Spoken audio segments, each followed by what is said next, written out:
But it's just realizing that the executive and the innovator working together, it really is a relationship. It's a working relationship. And it's not merely financially transactional, although there are aspects of that and how they're motivated and demotivated. It's not a command and control. That'll end it. I mean, we've already talked about this several times. That'll end it in a heartbeat. Either the person will stay and shut down or they'll leave. And so it's how do you find the right balance of not over managing or even, not paying sufficient attention to the person? What's that right balance, if you will? Thanks to our sponsor, Kyndryl, who runs and reimagines the technology systems that drive advantage for the world's leading businesses. With a unique blend of AI-powered consulting built on unmatched managed service capability, Kyndryl helps leaders harness the power of technology for smarter decisions, faster innovation, and a lasting competitive edge. You can find out more about Kyndryl and the Kyndryl Institute and the Kyndryl Institute app at kyndryl.com. Welcome to Identifying and Developing Serial Innovators. In his best-selling book, Range, our future guest on the Innovation Show, David Epstein, quotes research from today's book and today's author. Toward the end of their book, Serial Innovators, he writes, the authors depart from stoically sharing the data and observations and offer advice to human resource managers.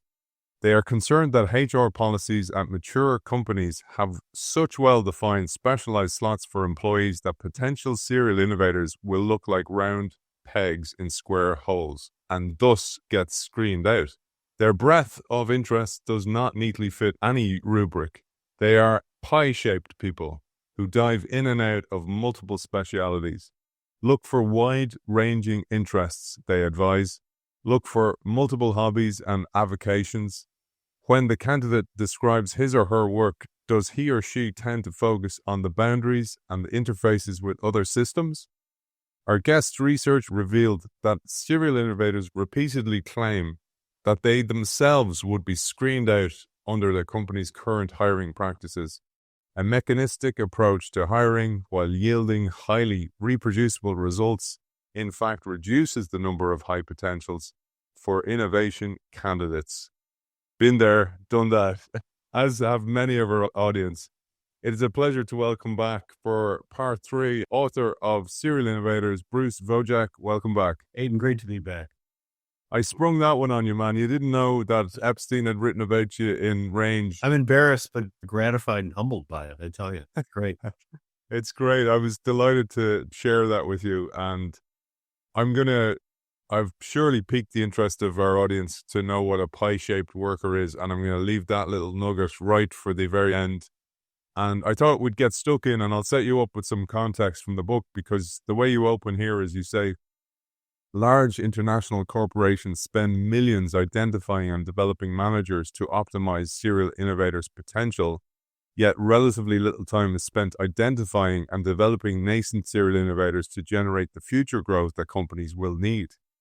So this episode will explore a process for assessing the presence of serial innovators within a company. And you outline in this chapter methods for identifying and developing serial innovators at various stages of their careers. That's an important aspect. And the key factors for identification are assessing how innovators engage with 1, problems, 2, projects, 3, businesses, and 4, people. Hopefully set you up there, and we'll come back to that pie-shaped thing later on, because I absolutely love that. Right. No, it's great to be here. Yeah. I'm going to reflect back briefly in the first session that you and I had. We spoke about this MP5 model of motivation and personality and preparation and so forth. Today, we're going to kind of reframe some of that and say, how do we use those concepts to identify people? And there are these 4 areas that you've just mentioned, how they engage with problems, projects, business, and people. And they're kind of a filter that allow you to identify the people. And because they're so rare, it's not an easy task. And, so why don't I start by talking about how we identify them? And then I'll talk about it a bit chronologically too, because I think that's important as well, given how rare these people are. I mentioned how they engage with problems. And this is really when they're given, assigned something. And we talked about this even just the other day. A lot of times they'll reframe the problem. Maybe they'll rethink it or redefine the question. But these are people that are inherently very curious. They just dig into things, not from a deep academic side, but just a deep insight perspective. Um, they're systems thinkers. They look not only at the dots, but how the dots form patterns. And they're creative in how they do that, not going outside the bounds of reality, but really trying to deeply understand what's there. And so they really do, they're good problem solvers. They're good problem identifiers, even for that matter. The next, I'll say, qualifier or quality that you look for is how they engage with projects. And I'll distinguish that from problems, because problems is how they get into and try to understand the problem at hand. A project is more, how hard do they push? How tenacious are they, if you will? And do they see things through to completion? And you'll begin to see, as we've spoken about this, or I'm sure you've seen this, that all these characteristics come together. Because if you're tenacious, you're going to be crossing that bridge we spoke about the other day. You're going to be taking and assuming responsibility to drive the organization forward, and you're going to see things through. And that characteristic is not all that common. Not only just not crossing the bridge, but just being tenacious. Some people will get to a certain point and give up. And so, and you have to have judgment and discernment too. I don't want to say that you're bullheaded, but it's people that really see things through to completion. The third characteristic is how they engage with business, especially because the people we interviewed were, with almost without exception, I think there was one person who didn't have a technical undergraduate degree. And again, not to overly specify that, but it's like a lot of them came from this engineering or science background. But it's really viewing that we're here to make money. And I know that maybe sounds silly to a lot of people, in an audience, but it's an important statement to make, especially in larger companies, because there are a lot of people still to this day that can kind of hide out, getting really enamored by the science and technology and not really looking to do things that are going to generate a new product or a new process that's going to have that kind of financial impact we spoke about. And then finally, it's how they engage with people. They value the other people that are out there, and they bring the team together. We spoke again last time, trying to weave some of this together. We talked about, how do you build a team? Does the innovator build the team? Do they draw on people that they need at a certain time, or do they get a team assigned to them? And the innovators are just remarkable. And again, when I'm done with this, I want to give you a little bit of an insight of how we even collected and sorted through this data, because it illustrates this, that the people that they valued, they valued their coworkers. They do value the management and executive management, because they're trying to solve their problems. They value the customer. I mean, the very last chapter of the book, entitled Love Letters to Our Audience, that was because Tom Osborne said that every time he developed a new product, it was like a love letter to his customers. And, again, I don't want to go over the top on this. I know I said this in the last session. These are beautiful stories to hear, because you see the very human side of these people coming out when they talk about these things. So, you're looking at potential serial innovators, and it's not always an explicit checklist like this, but you're asking these questions, how do they engage with problems, projects, business, and people? And then briefly, I want to just take a step back. We hadn't discussed this, but the way we conducted much of this research, not all of it, but much of it, was in-depth interviews, extended interviews. We asked the people that we surveyed, just tell us your story. We didn't want to hear their philosophy of innovation. We didn't want to hear their theory of innovation. But we stayed way away from that. Just describe what happened. And that really helped. That was something actually that Abby brought from her experience in working in the business literature, social science literature, if you will. And we had, you can imagine, just reams of interview data. And then we fortunately had some graduate students who could cut these little quotes out and paste them onto 3x5 cards. And the walls in this room we had were like a war room. They were just covered with all these cards, and we're looking to find the patterns in the data. And it was from doing things like that we began to see, these 4 areas, for example, emerge. Same data also told us the MP5 model. But today we're talking about more, how do you apply that MP5 model, if you will. So that's kind of a, maybe a little bit of too much detail, but at least shows kind of how we got there, which I think is important to hear. Bruce, have you not learned by now, man? There's no too much detail on this show. I gotta tell you, I'm loving it. This is like cathartic. You found your tribe, man. You found your tribe. So firstly, for our audience, the book is so deep. I mean, you heard there about the research students and the amount of depth of research. Also, what's interesting is the cross-functionality of skill sets between you and your co-authors as well that brought a unique view. Each of you had different specialities that you brought to the book. So it's a very deep book. We couldn't have planned that. I Sorry. heard it was an interesting, as you say, I think it was in the preface or in the introduction, it was somebody else who spotted the pattern. Ray and I were talking in the parking lot. We started working together. There was a guy at the National Science Foundation that said, Abby's about a mile away from you guys. Got to talk to her. I love that. I mean, and that's one of the things a serial innovator does. Maybe he should have been in your research. But I wanted to just say there's an appendix in the book. So if you are a HR manager or you're growing your business and you've got the foresight to go, you know what? We need to develop this skill for the future. Maybe not right now, but we need to develop it for the future. There's an appendix in there, which is a mechanical list of things to look for. But in the book, in this chapter, you identify 5 characteristics that all potential serial innovators have. And I thought we'd just share these. So 1 was systems thinking. 2 was above average levels of creativity, but not extreme levels, importantly. 3 was innate curiosity that extends across multiple domains. Mea culpa. 4, the ability to develop intuition based on deep expertise. And 5 was the intrinsic motivation to make things, in inverted commas, better. Yeah. I'm going to reflect back that those characteristics in the problem area alone, how they engage with problems, are just so important. I'm going to mention too, I think here, because I'm not sure if or where we'll get to it later, since we're talking about the chapter of identifying and developing these people, that we feel strongly about that checklist. And, I think you and I discussed that when you have multiple co-authors, some areas, some will feel more strongly than others. And I think I can speak for both Abby and Ray that we all like what's in that section.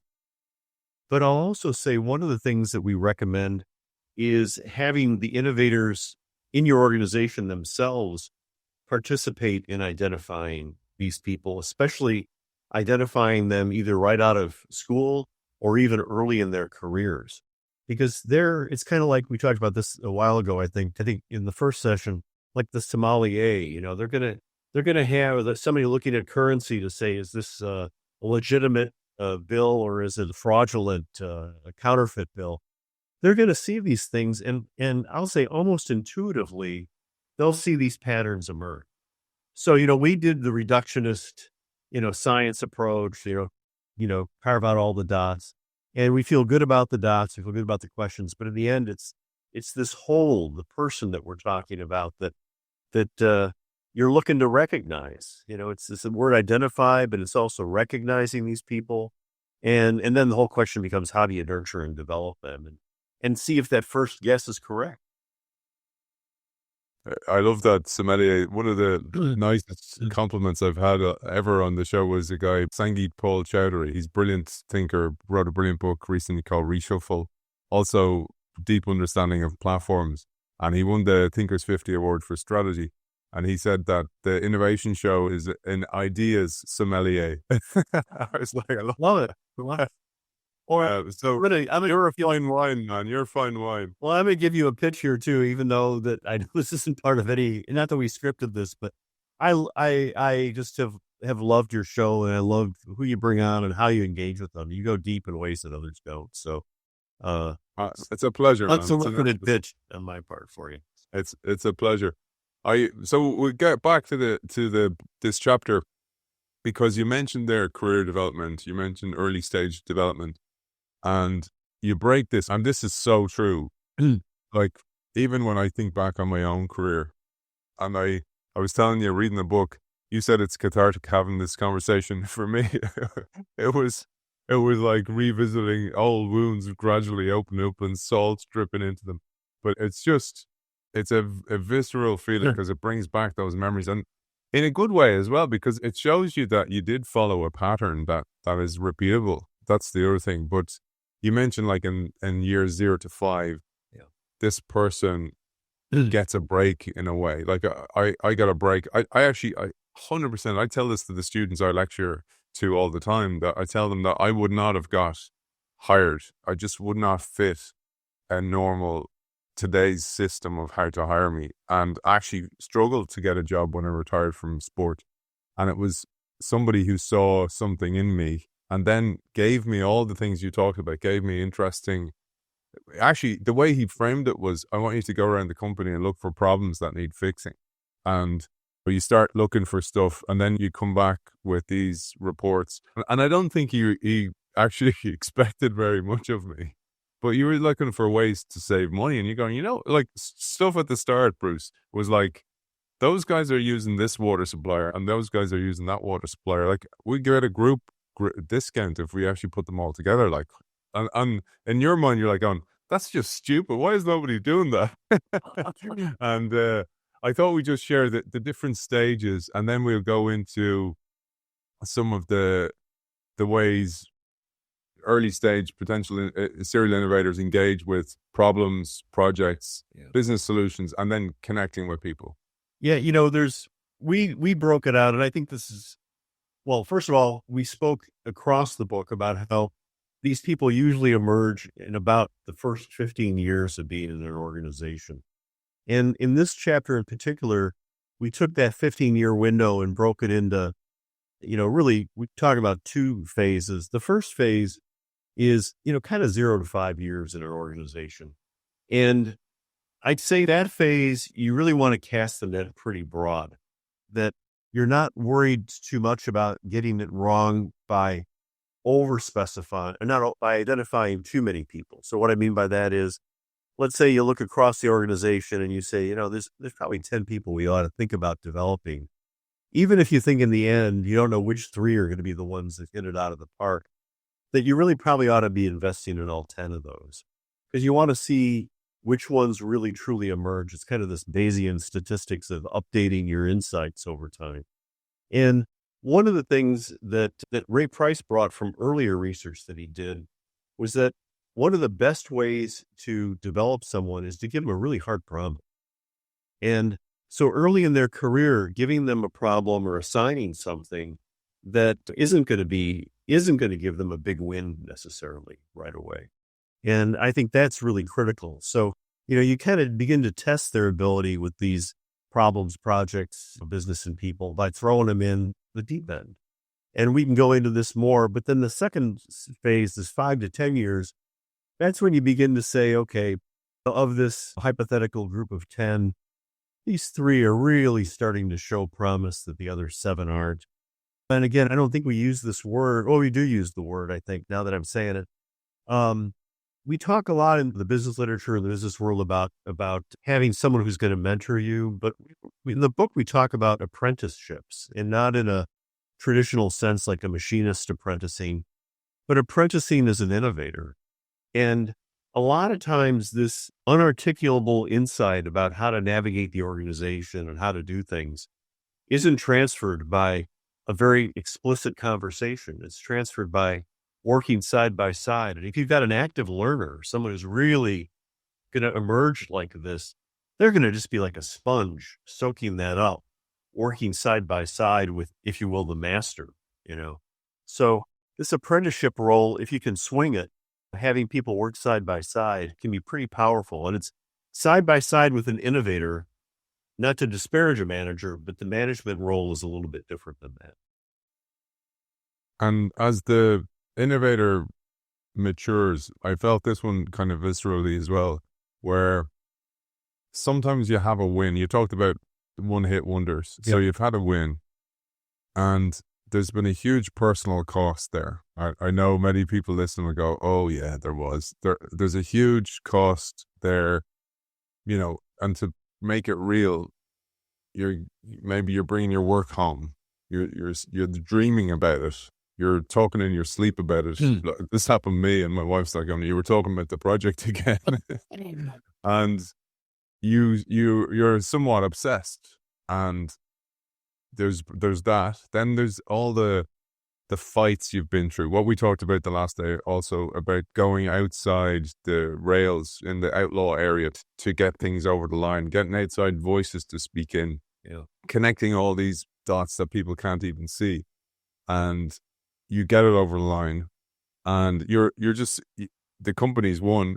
You don't get any credit. You're like a catalyst. You burn up in the process, and they want you to do it again. Yeah. Or one of the things that happened to me, I got hired somewhere else for a different role. And then when they found out what I did in the previous role, they asked me to do it. And it was digital transformation. And from the time I had started it to the time I had finished my previous job, 8 years had passed. And in that 8 years, digital transformation became highest priority for the organization.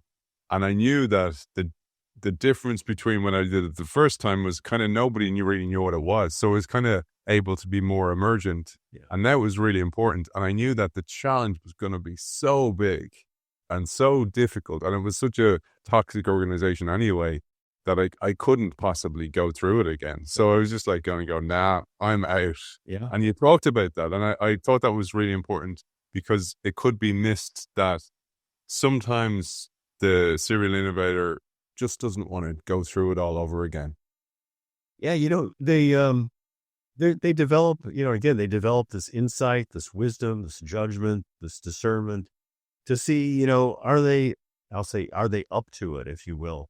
Not that they couldn't do it if they really put themselves into it, but, do you really think it's worth the effort? And one of the things we didn't talk about earlier, and I thought about it actually between our sessions, I wanted to mention, and it ties into this, excuse me, that when they decide on a problem to work on, we talk about how they're assigned a problem and they then maybe redefine it. Many of the people we interviewed talked about how it was important to them to pick a good problem to work on, an important problem, because it takes just as much time. And this is going to where you're talking now. It takes just as much time to work on a good problem as a not so good problem. I don't want to say bad problem, but one that doesn't have the same impact or whatever. And why keep pushing a boulder up a hill if it's going to roll back down on you every day, and you don't have that opportunity for success? So, the people that really do this well, they're not looking for an easy way out, but they're very realistic about these things. They're not inappropriately idealistic about it. Somebody once told me that, being an innovator is a Herculean task. And I was like, no, it's a Sisyphean task. It is. Thank you. Yeah, it's exactly right. Yeah. But another third category of capabilities and this one's important too. If you are kind of going, oh yeah, I know Jenny from our company's like that, or Tom's like that, and you're going to go, well, you got to understand there's a difference between an innovator and an inventor. Yes. In that the innovator will be more conscious of the organization's strategy, where the strategic fit is, how the business needs to make money from this thing, and if it's technology, that the technology has a means to an end, usually to make the company more successful. Yeah. And overall, pursuing the greater good for both company and customers is the right thing to do. Yeah, it's very much a holistic understanding. And again, their innate curiosity is going to lead them typically in the direction of even beginning to realize that it's a holistic view. And I don't want to belabor this. In many cases, they're not instructed to do these things. I mean, I think I'd mentioned the other day, if I hadn't, I know it's in the book, maybe one or two people that we interviewed had MBAs. These were not people with business backgrounds. They were engineers that discovered what needed to be done. And they jumped into it, and they didn't go too far with the holistic view, but they went far enough to know what was needed, again, to solve that customer problem. And again, crossing the bridge that we talked about the last day, or snakes and ladders. Yeah, by the way, I love your chart. Thank you for hearing that. No worries, brother. So I now you're gonna have to show the chart. I'll show the chart on the screen for those people. I'm sorry. Yeah, no, it's all good. I'll flash it up on the screen. But the next part then, talking about nurturing potential serial innovators, and you'd say by the end of early stages of their careers, they must have crossed the bridge, and understand that this is a political job as much it is as a creative job, if you want to call it that. But other ways to nurture them, and again, speaking my language, but also the language of people on the show, even people are listening to the show. that proves the curiosity as well. So one of them is work trade show booths, Yeah. and actually even just attending trade shows, having budget to go to events. Like, that's something that I've seen. I ran an event last year and I saw so many brilliant innovators struggle, and I funded them to come to the event, because I actually wanted them to have such a lens changing experience as well. And that should never be the case. And the company would not do it. Yeah. The other one was to accompany service technicians, especially to customers who have had a catastrophic failure. So there's usually gold in there, treasure in the trash. Work with a mentor for marketing or strategy who exposes them to the strategies and marketing capabilities of the firm so they understand cross silo. And then take classes in NPD, new product development, and commercialization, business strategy, market research, and marketing. And negotiation, another important thing. But I just wanted to add on that when I read that, I was like, oh my God, all those things. I remember trying to, myself in a firm, trying to get budget. Like, Bruce, I created digital products, and I wanted to get a course in Prince 2, the project management. And it cost $1,000 maybe, and the company wouldn't pay for it, right? And I was like I am wasting probably $1,000's worth of my wage every month by being inefficient. How does this make any sense? And they just wouldn't do it, right? The other one was, and this was again talking to these things in curiosity, and I eventually left because of this, was I wanted to lecture, and I'd been offered this lecturing role, and they wouldn't let me because they were like, oh no, that'll dilute your responsibilities and you'll be distracted and all that. I was like, I'm out of here. So I was gone a year later. But those two things link to those things that you gotta let them develop, because there's a constant need to you gotta collect dots before you connect. Yeah. Yeah. As you're describing this, it reminds me of a story that we didn't put explicitly in the book. As I reread it, I think this may be a story that I shared with the group, but I'm not sure. Actually, a personal friend and former colleague of mine, who was an innovator at a mid-sized organization, he also moved into a management position. And I love the story that he shared, that in this, kind of, I'd say, executive level role, he had a group of potential innovators working for him, and they had this idea about, and I'm not going to go over the details, but it was something about some activities on shipping loading docks. And they said to my friend Frank, we got this idea. And he's like, well, I don't know. And instead of funding the idea, what he did was he gave him 6 months and a not unreasonable budget to travel to the top, like 6 shipping docks in the United States and meet with, the key people there. And they traveled around and they came back. And, again, this is just common sense in hindsight, that budget to go out and talk to potential customers. And they came back and they said, well, yeah, our solution is on the list, but it's like not number 1 or 2 or 3. It's, it's maybe number 4 or 5. And then they had some ideas to work on.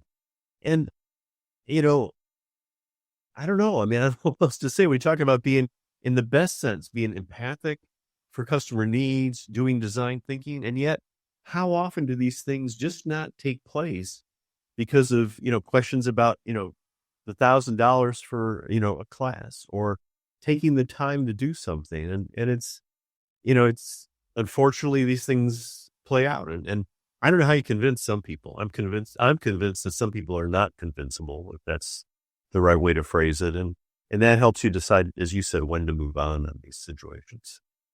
And we'll talk about that when we talk about managing serial innovators. Gary Klein actually talked about this, and seeing what others don't, is sometimes your budget demands, so stuff you want to spend money on, there's no file for it.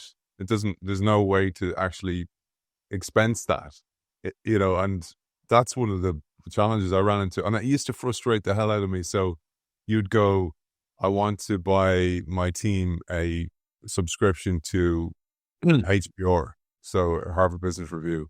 Oh, no. And I'm going, yeah, but like that department over there bring their team out to the pub every Friday and spend a buttload of money. Yeah. And and you won't let me spend it on actually progressing some way. So those are the frustrations, the way they actually emerge. And it used to drive me nuts, man, the whole time. But let's get back to the difficulty of hiring in the traditional process of hiring. And actually, I was thinking, and I wanted to say this to you, again, to saying this to the students, how difficult, I definitely would have been filtered out. But now AI is pre-filtering CVs before they even get to a human. And I mean, how is an innovator going to get through there? Because certainly the AIs, I would doubt there's an AI out there that's programmed to look for and has trained itself on your appendix.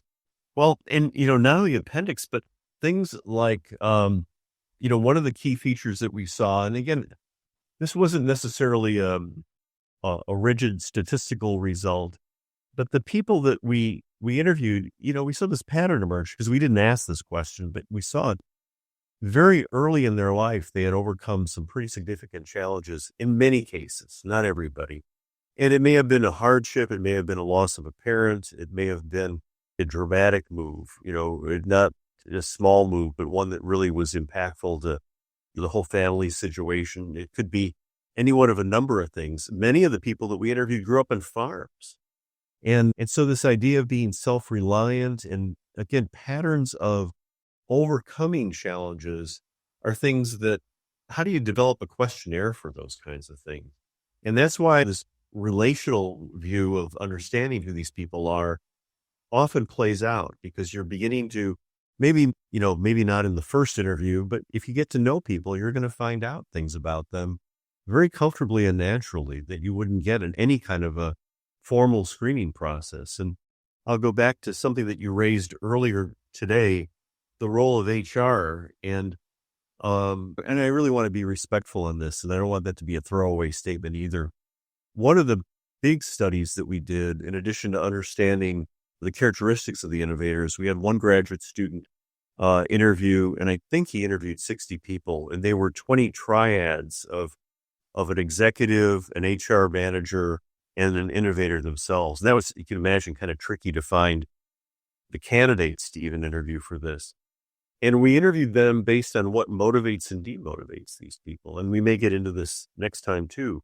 But it's this whole idea of the role of HR in identifying these people. And they're designed, they're designed for economies of scale and economies of scope. And they're not designed to pick the outlier out of the crowd necessarily. And it also means that a lot of times their policies of what they're willing to pay for people and how they want to allow people to be managed, it's tough. And that's another, another front in the activity of navigating the politics. Not that the HR team necessarily has veto power, but they really do influence these things. And the other thing that happens as well is you see many serial innovators falling victim to golden handcuffs or the fur-lined mousetrap, where they find an organization, that organization trusts them, builds them, they have a couple of wins, they get them, they know who they are. Yeah. Either there's a change of leadership, or the organization loses its interest in innovating, and that person loses interest. And it's very, very hard to find somewhere else that gets you. First, to get in there, it's usually word of mouth, it's, reputation, stuff like that. But it's very, very hard to build that collateral. It's very hard to even put words on it. The stuff we talked about, essentially, the connections, the reputation. And it's also like the people knowing what you represent, not by your title, but what you actually represent, and you're paid well for that. And if the company really knows what you do, they'll pay you well. But then there's a new investor, an activist investor. There's a changing of the guard, or they want to sell the company, and all of a sudden, you're superfluous to that. Yeah. And all these things can and do happen. And you're right, mid-career or late career, these are challenges for people. It can be very frustrating for people. I mean, we know that. So we're going to do two separate parts, but I think we'll keep rolling because the reason I wanted to, and I call it out to our audience, I wanted to do separate parts because now we're going to shift from hiring or nurturing these people to managing innovators for impact. And I think a lot of the stuff we talked about actually is very relevant to this chapter anyway. So we'll keep going because people will have context from what we've talked about earlier on, including those frustrations. This has become a confessional, Bruce. And this must be helpful, and I don't want to be a downer here. Sorry. Okay, so I'm going to set you up here once again for this chapter. By now, we expect that you're thinking, we have people like this. It's just that we didn't know that they existed anywhere else. So having identified these rare but not uncommon employees and having gained insight into who they are and how they work, what are the best practices for managing these unique, exceptional individuals? As one innovator suggested, we advise you, let the birds fly. Look at Bruce's cover of his book to see about what that's about. But what does this really mean and how will you implement it? That's what we're going to cover now. It's full of guidance on best how to manage serial innovators. Over to you, Bruce. Okay, now I'm going to start with a comment that Ray Price shared when we were doing the research, and it's that the only thing more difficult to find than a impactful serial innovator is someone who knows how to manage them well. And again, that's, I hope you've gotten to know me well enough these last couple of weeks that I don't mean to be disparaging people. I just want to be, it's the engineer in me. I want to just be descriptive, and I think I do at least. And the description is, it's just tough to find this. And especially when you have what I'll say is a professionalized approach to management, executive management. I've seen, especially in large corporations, the training programs that executives go through.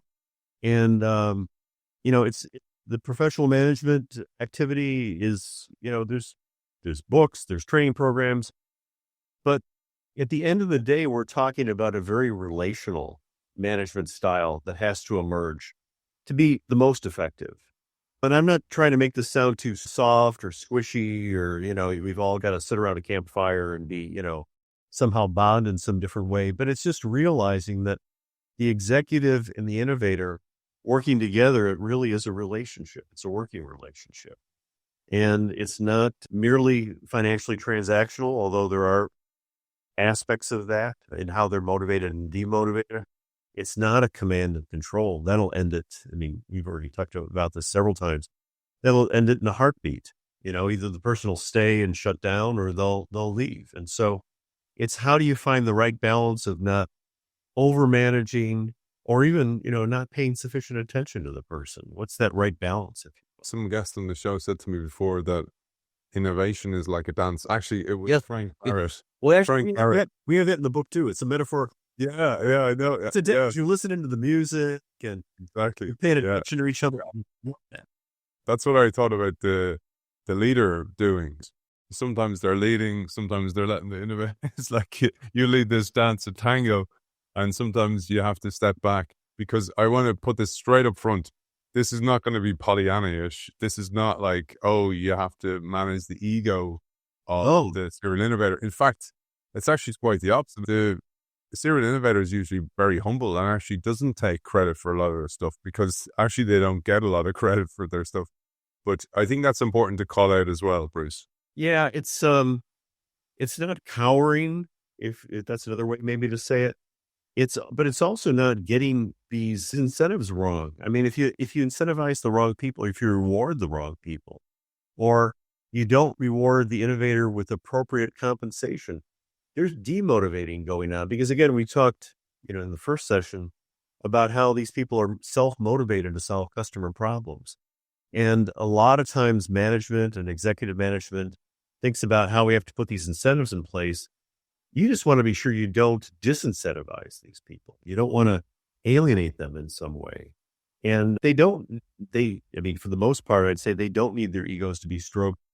They really are searching for a shared understanding of reality. And maybe that sounds a bit too philosophical, but it's that engineer or scientist in most of them, they're looking for what really is going on here. And to them, discovering the reality of the situation and what that product is or process that solves it brings great motivation and joy. And so when the executive partners with them in that discovery process, it's again, not to sound corny, I'll stop using those caveats, but it's beautiful to read these things when they really work together. One of the things I found was you couldn't be the carrot of money or Yeah. reward, financial reward wasn't often, yeah, you want it. Of course you do, but it wasn't the thing. It wasn't, in fact, for me, what I gave up was rewards based on outcome. So it was more, I wanted to actually just build things. I was like, oh, look, pay me a better base. And because I'm going to do this anyway, I don't want to, because, and they couldn't understand why. And I was like, going, because if you give me some type of bonus based on some type of behavior, I'm inevitably going to bend my decisions based on that. That's right. And it's something you call out, and maybe we'll cover the case of Demco and Yeah. SAIC that you mentioned in the book, because you see that happening and you see how the reward systems of the organization dictate the behavior of the organization. Yeah, it's the story that you referenced. And I got to tell you, we were fortunate working at the university. We had kind of a ready-made network there, in addition to our own 3 personal networks to tap. I had gotten to know Dennis Anders, who was the and I think his title was probably VP General Manager or President of this division. It was the company SAIC, Science Applications, and I'm forgetting what the I and C stand for, corporation, but a lot of independent business units. So I don't know, like a federation of businesses. So not highly overlapping with each other. They each operate very independently. Dennis was actually originally hired by the founder of this unit that was in Champaign-Urbana, Andy Lee, an engineering professor, and Democo is Defense Electromagnetics Company. And Andy was an electromagnetics expert, or is electromagnetics expert, able to design systems that could identify friend and foe systems in aircraft, for example. And he founded this company, and it did really well. Dennis was brought in to manage it professionally. And then eventually Andy sold to SAIC. So that kind of places us where we're at now. So Dennis is running this business unit, and, kind of a small to mid-sized business unit and very successful. But once they became part of SAIC, their financial model was such that, they're setting the profits and they're meeting their quarterly and annual financial goals, but they're all beginning to realize that, and maybe not the wells running dry, but, you're not getting this renewal, this constant renewal that really innovation brings. And so one of the things that Dennis did was, because Andy, after he sold the business, he retired. Dennis went out and he went back to Andy and said, "Hey, would you come back for a while?" And he brought Andy back into the company, and he carved out a little team to work with Andy. And I'm sure, I don't remember the detail, I'm sure Andy had a voice in who was on that team. And they became a little, I'll call it incubator activity for a time period. And in fact, Andy used to tell Dennis, "I don't like J work. I don't like J work." And in electromagnetics, J is the imaginary number. And so, you know, Andy didn't want to do what he felt was imaginary work, which is the more formal managing of it. But Dennis could run that interference. And, uh, and Dennis, just a wonderful person. Again, we've talked about this with other people in our conversations, a very humble person. Uh, and not that he'd be taken advantage of that way, but just very humble, very modest, about these things. And he knew that Andy was the guy who could, pump new life back into the company. And so they set this group aside and they worked for a while. They came up with a bunch of ideas. And then, it's something that we had spoken about. I think you've been offline last time. Maybe you have too many ideas for a while. So you set them aside and maybe you bring it back when you need it and ebb and flow. It's a different model, but it's still having this management style of saying, we're going to set aside resources and do this. And I'm going to tell you, it's not easy. There's a story, and, I'm going to confess, if I told this a week ago, stop me and I won't tell it again. But did I share the story about pheasant hunting in Iowa? Yeah, I didn't think so. I know I had it on my list in my mind when we were talking. There's a story that was, I think it was in the New York Times about a decade ago. And they were reporting on how pheasant hunting in the state of Iowa was down. And what they realized was that the farmers, because they had, only so much, tillable land, they were farming right up to the edge of their property. And I think precision farming was allowing this to happen. And so they were each optimizing their own little, their own little farm. They're not that little, but they were each optimizing their own farm. They were just taking it to the limit, maximizing production. And what happened was all this ground that had, grassy areas and maybe natural trees that could have been there for all I know, hundreds of years, they were all gone. So there were no nesting places for pheasants. And so the pheasant population plummeted. Pheasant hunting, which was like part of the culture there, was really dying out. And, I'm reading the story and I'm thinking, oh my gosh, what a metaphor for business. And, we talk about over managing the budgets, being over restricted. And, I might even riff on this for a moment now. I think that we've gone too far in that direction. And that's not just, I'll say, someone who's been around too long complaining about today. But I even think that when we have these innovation fairs at a business unit or corporate level where we pick winners and losers, we're losing opportunities to develop managers who are willing to take bets. Because now that's been delegated up in the organization, either to a small team or to some executive. You want these executives to learn and develop just the way the innovators are learning and developing that we talked about in this earlier session today. And, how do you develop these people? And too much of a tight control on the budget is going to do that. And in the same way, I think there should be nowhere to hide in an organization, but there should be places where you can get things done that aren't part of the normal.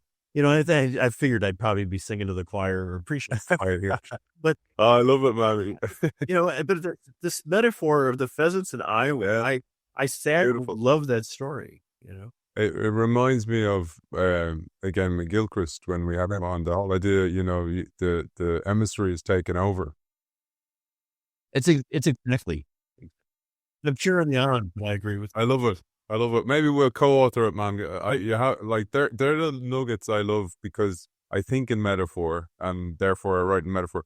I'm going to double click on J-type managerial responsibility because I think this one, if you're a manager and you're listening to us, I really want you to understand this one because this one is an absolute energy drainer for an innovator. So in the book, you write Dennis, this manager of Andy, the top serial innovator, he freed him up from administrative responsibility. And when Andy is in pursuit of a vision, he specifically asked to avoid J work, a term he derives from the field of computational electromagnetics.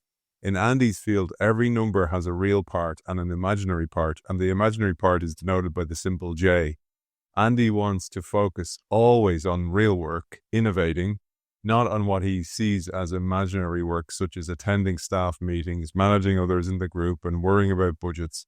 To get the most from Andy, Dennis releases him from J-type managerial responsibilities and allows him to focus on breakthrough product development. If there's anything that makes you not want to work in a company, it's having to go through that. Now, it needs to be done. I totally get that. Yes. Yeah. But when you're like going, well, if I'm not doing this, I'm going to be doing that J-type work, then this is going to be slower. And you keep giving me crap about how quick I can go. So you got to help me here, Chief. And as you say, I've heard about giving air cover, but you actually help them fly below the radar. Yeah. Well, and I'm going to quickly add here too, because I think this is a place where it's relevant. I'm not saying that the innovator shouldn't be involved in current business. Because for example, what I've advocated at times is that if you've got a mid-sized company, let's say in particular, that maybe, let's pick a number, half the time of somebody who's your innovator probably should be working on current business, because that's going to give them a window to, current customer needs, current problems with your product or process. And it's going to feed that insight pipeline that's going to allow them to innovate. It's really keeping them away from, again, this, if you will, so-called imaginary work, what is perceived as being bureaucratic. And I'm not saying that other work isn't necessary. And I don't think I'm waffling by saying that. I think that there there are reasons to report and communicate. There are reasons to control and manage. It's just that, as we both said, when it goes too far, when it takes over, you lose sight of really the lifeblood of the organization. A few tips here as well. So I'm going to read out a list here. So Yeah. a manager, you would do this by one, understanding that their innovation process will start with a long period in which it looks as nothing's happening. Yeah. That's so important, because I remember, Bruce, reporting to the board, and I used to hold back pieces of information that were wins Yeah. in order to be able to look like there was progress happening. Because I would plan out the project and go, okay, this is because this thing needs so much work here, it's going to look like nothing else. So I was kind of given like distractions, like the magician's distraction, kind of look over here while this thing, because they were like, "On, are you still talking about this project?" And you're kind of going, "Oh God." And so you need air cover on that. That's one. Two, having patience with and trust in the serial innovator for his or her process. That's the other thing, because when they start going kind of probing at you, it I don't know if this is me personally, but it drives me nuts, because I'm like going, I'm doing what's best for the company here, and you're giving me crap for it? Yeah. Like, screw you. You know, like, no one else is taking on this, and nobody else probably could, and you're giving me crap over it, you know? So, three, running interference. I love that term with more senior levels of management. So, that air cover, so important. Four, not burdening the serial innovator with inappropriately bureaucratic tasks, J work. Yeah. And five, this is a really, really important one, not requiring daily or weekly written progress reports, because it's even, do you know what I was thinking about, Bruce? It's a brainwave state that you're not in. So if you live in an alpha brainwave state, you're kind of chilled, you see things differently, observe differently. But if you have to move into like beta or high beta, this where you're like, oh, and you're dreading it for the whole week. You're going, oh, it's Friday and I have to do my reports, and straight away that day's ruined for you, and you're not going to be in the creative mode that you're in. So I just thought I'd share that list. Anything to add to that list? No, one thing that came to mind earlier, and it's coming back to mind now, and this is more related to the innovator, if you will, selling, but I think it relates to this as well. There was one person who shared very confidentially that he had been explicitly diagnosed with ADD. And when he went to make certain presentations, he had medication that he would take that would allow him to focus. And I was just blown away by that, level of transparency in these conversations. It was just, again, marvelous to hear, because you're like, of course, this is taking it to the next level of what do I have to do to sell this, but also what's required by management. And if you think about it, so much of management is looking to have control and communication. I mean, phase gate, I always tell people phase gate is to instruct the neophyte and to remind the expert. And it's also to kind of force executives to make decisions. But a lot of executives use a phase gate to control and to get information. And I don't want to deny them that. But when you're sloshing around in that hourglass model and going back up to the very first step, a lot of people don't want to hear that. I've coached heads of innovation, and I say, sometimes speaking to a head of innovation or a serial innovator is like drinking water from a hose pipe. That's actually, because they're so full of ideas, but they can't filter them. They can't put them in categories that the other side appreciate them. And then they actually kind of go, this guy's a nut job. Like, what's this guy doing in the and then you start to raise, then you're not flying below the radar. Yeah. They're kind of going, do you know if this is a good fit for our company? They're locking on you at that point. Yeah. They've got target fixation. Another thing that happened, and this happened, you mentioned this with the Mako and SAIC, the Andy and Dennis, that team they'd built, that little unit, eventually fizzled out. And you say here, it's imperative that a serial innovator's ability to travel is not hampered, even when the rest of the firm's employee travel budgets are cut or eliminated. Again, this is going back to what we talked about earlier on. It's usually the first thing that's cut. Because it's easy to manage. It's easy to make a company-wide decision and say nobody's going to violate it. And it goes back to, we talked about the role of HR, I'll say the role of accounting and finance and controlling these things. And you need an executive who's secure enough in their position to make these decisions, or can run, we've said, run cover or have a discretionary budget that allows these things to happen. And yeah, and that's why this pair, the teamwork between the executive or manager, as we rephrase it in the book, the manager and the innovator is so important. And it's this dance because they both get it. The manager knows that they wouldn't be successful if they didn't have this other person floating around in their sphere. And the innovator respects and values the manager. That's the thing. It's not a disdain relationship. It's this trusting partnership, if you will, that goes on. I've seen it working in companies, and it's brilliant when you see it. And you see one guy speaks politique and the other person doesn't, and they translate for them. It's these guys, they won't be recognizable. But I used to think of them like, do you ever see the movie Twins with Arnold Schwarzenegger and Danny DeVito? Well, of course, yeah, we're going, yeah. I used to think of them as that. Couple of things you mentioned there, ego, and this is a difficult thing. Like, if you're a manager and you have an ego, you're not going to even listen to me. Yeah, because the guys say managers who have big egos need the limelight, or need to be the focus of attention, cannot manage serial innovators effectively. That happened to me big time. A leader I had, she, and it's why she wanted to stop the show, did not want this thing getting out there. yeah. Didn't want me speaking at events. And I couldn't understand it, because I was like going, this is what's right for the company. And it was because of this, the limelight, the reputation, and ultimately insecurity. Yes, yeah. Well, and I'll mention too, as we're going through this, there was a project that Ray and I were engaged on, a consulting project that was, I think the book probably had just come out by then. And it was with a large company that had designed the system where the managers and the innovators competed for the same salary pool. And they couldn't figure out why they were having these problems, And Ray and I are like, how do we tell them, guys? And, in hindsight, it just made so much sense. But to them, it was, I don't think it's an exaggeration that to them, it was like this major breakthrough, and they were so grateful to us. And not just the innovators, but everyone is like, yeah, okay. It makes sense. But these are these structures that get set in place that, okay, I get it. But a little bit of scratching beneath the surface, and you expose these things and put them in competition.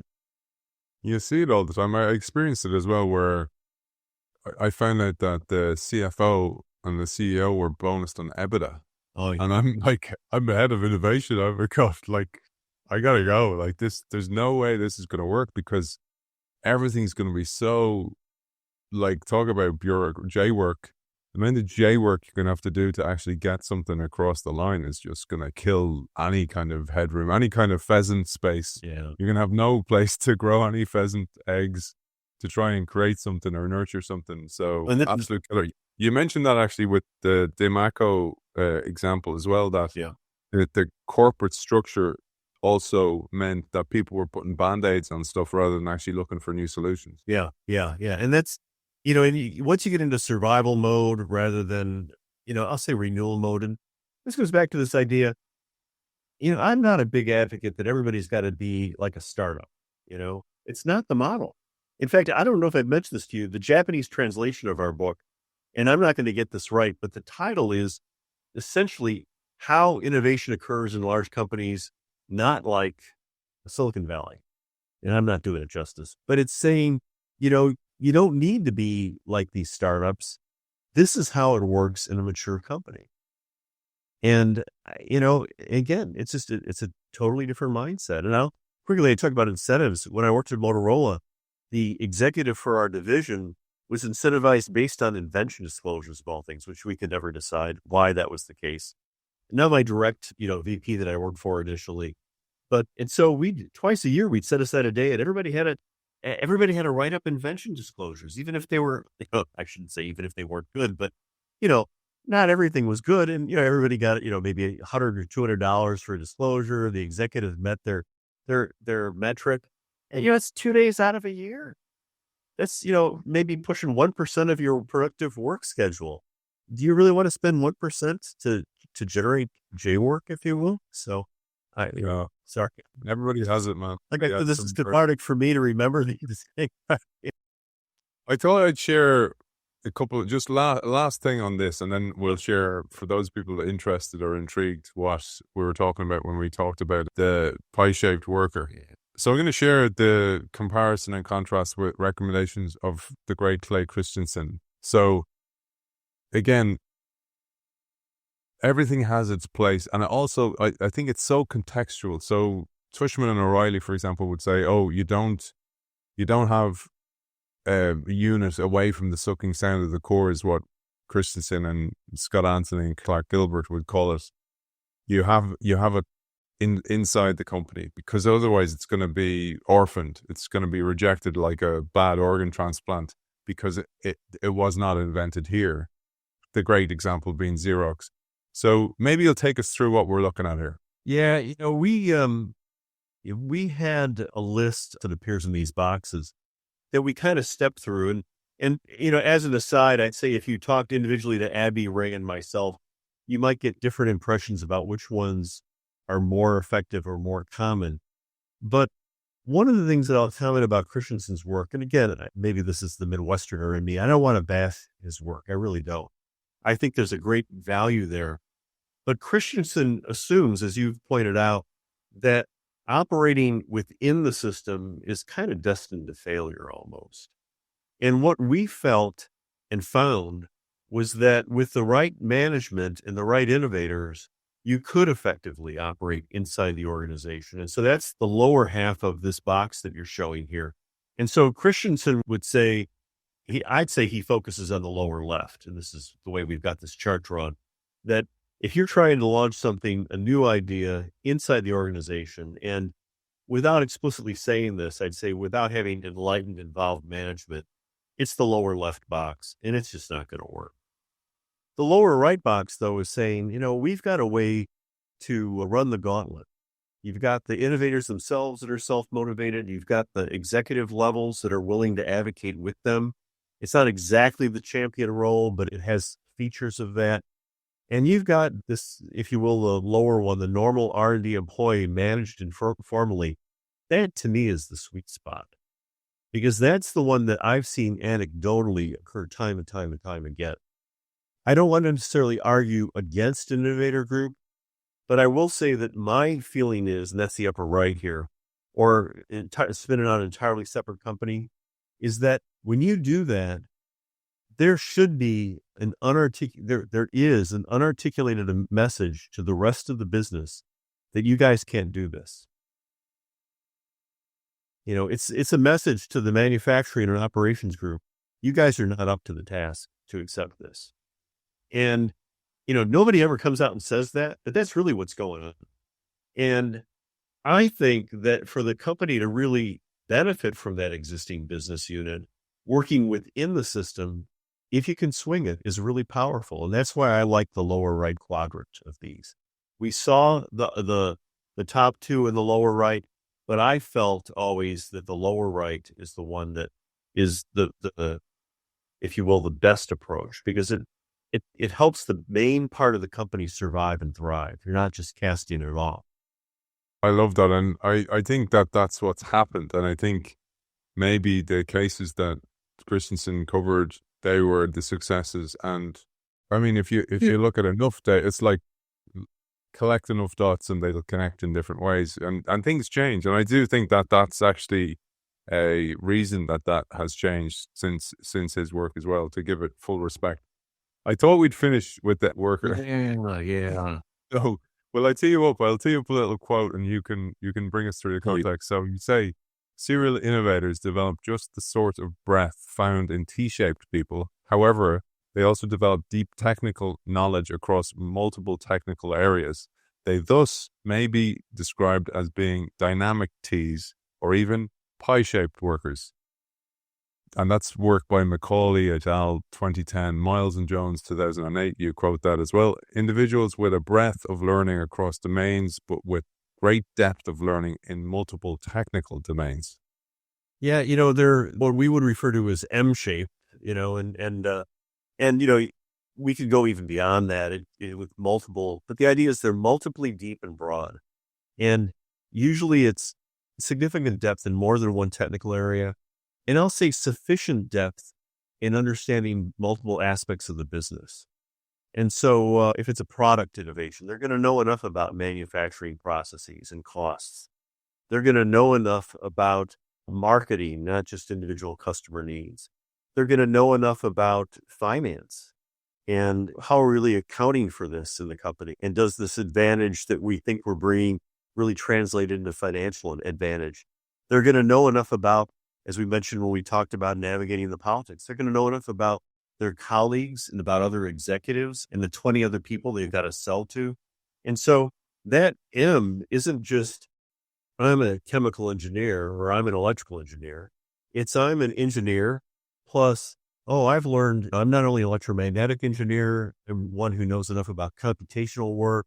I'm one who knows enough about the design of aircraft to know how to identify friend or foe, to know what structures I'm looking for and how that translates into this. And I know enough about the business, or I can access that through working with my management to get these things. And that's where we didn't exactly call it pairwise work or teamwork in the book, but in a way, the interaction between the executive and the innovator when the dance is going on, it's the closest thing to pairwise work. We've also seen it, I've seen it anecdotally with a couple of engineers working together that they become almost a new entity in themselves when they innovate. But it's getting those multiply deep and broad activities. And again, this in hindsight, and it should all come together this way.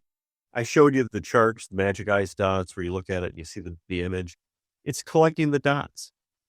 And it's a directed collecting the dots. It's not just me sitting here watching YouTube videos all day or scanning Facebook all day. It's saying, I'm following my nose on this. And I think I have a sense, I have a belief that there's something here. And that belief might be wrong, but you pursue it for a while. And you go through this, again, Bayesian process of updating your insight. And again, if these things didn't all fit together, there'd be a problem. But that's why, I just love talking about this because every time we start talking about one area, another area comes up and it really all does, it fits together. And so the M shape is I think a handy way to talk about that these are people that you begin to see as having these multiple depths of domain. They also have broad, shallow domain areas, but they're able and willing to go deep. One of the people we interviewed, they were interested in horticulture. I don't know if it was roses or some other plants. They went and bought a nursery, I think. It wasn't just like planting 2 plants in the backyard. They would just throw themselves into these things. So And was it Chuck House? He had a nursery. well, then it would have been Chuck because I remember Rick sharing the story. So I bet that was Chuck. Yeah, Chuck did, yeah. And by the way, I want to tell our audience, I'm going to get Bruce back with Chuck. So they haven't actually met. So I'm going to and they can riff over the experience in the field and the experience research in the field as well. And another guest that's going to come, Bruce will be back again to discuss his other book with Walter Herbst and his book, No Excuses Innovation. Maybe you'll give us a little preview of what that's going to be about. Yeah, No Excuses Innovation was let's say Walter's and my, love letter, we never called it that, to small and mid-sized companies and mostly mid-sized companies. And that mid-size can be a standalone company. It can be a division or business unit. And some of that is because, mid-sized companies for the most part are the lifeblood of a lot of economies. And I'm going to tell you, I see a lot of those companies just not even thinking about renewing their business. And it has it has an impact on regions. It has an impact on families. And so we were looking at how do we make the case to these companies? And so one thing that we did, and you can tell me if I'm wrong on this, but I think it's unique in this book. We have one chapter dedicated to why should you even innovate? Because most books in innovation start with this, unarticulated assumption. Okay, we're innovating, roll up your sleeves, and let's organize this way, or let's hire these people, or let's structure it this way. No. Why are we even doing this? And that's this very strategic question that we don't even address in Serial Innovators because we didn't think we needed to.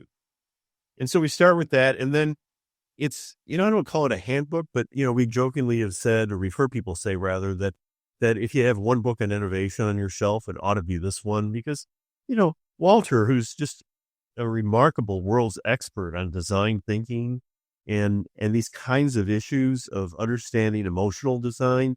He took the lead on those chapters. I took the lead on processes, even though, I see there's a place for them, but not a dominant place. And I took the lead on writing the section on the people who innovate. And then together we combined to write about strategy. And so we just pieced this all together. And we said, again, if you're in a mid-sized company and you don't have a lot of time, especially if you're an innovator in that company and you want to get executives to think about it, get in chapter 1.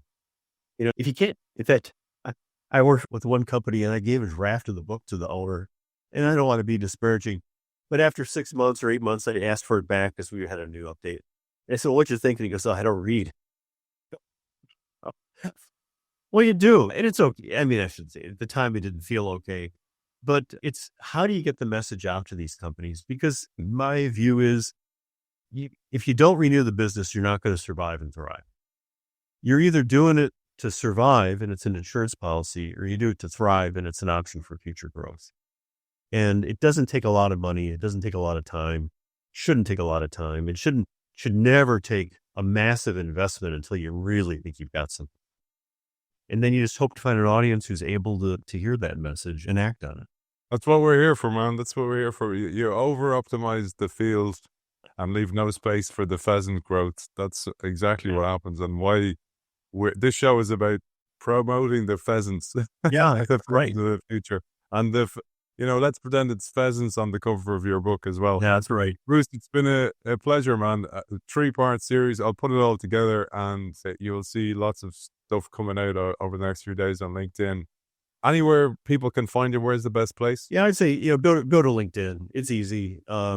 If you want to go to a deeper dive, there's a link to my website, Breakthrough Innovation Advisors, but LinkedIn's an easy way. It's Vojak. It's the Czech spelling, and we can discuss that more another time too. So that's like Kojak. Yeah. Kojak with a V. Or Vojak.